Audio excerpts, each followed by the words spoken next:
President Trump definitely pulled from the high ranks of the Federal Reserve when he nominated Jerome Powell to be the next Fed chair. He's been serving on the Board of Governors for the last 5 years, and that's broadly why he's viewed as a choice of continuity. We can read a lot of his Fed speeches and see that he interprets the data pretty much in line with the consensus on the FOMC. He doesn't exactly fit the mold of past Fed presidents, however, because he doesn't have a PhD in economics. But he is a lawyer who's worked a lot on post-financial crisis banking regulation.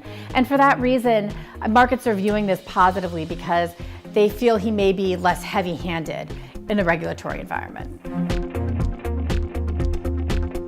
I think that Powell's going to continue Yellen's very slow, cautious, gradual interest rate hike trajectory. Markets have one rate hike priced in for December 2017, but don't even have a full rate hike priced in for 2018. That's significantly less than even the cautious trajectory the Fed sees for themselves. The other policy that Powell's going to take charge of is the balance sheet readjustment. This is what I like to call Yellen's gift to her successor, right? Because that policy is pretty much on autopilot.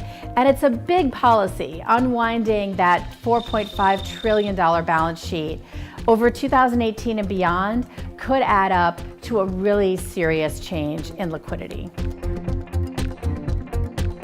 I think the true test for Powell is going to become if there's an inflection point in the economy.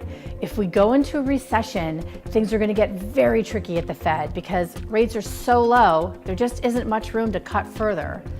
On the other side, if we see a surge in inflation, it could mean a much more aggressive Fed, and that's where Powell being an unknown is going to become more of a challenge to investors.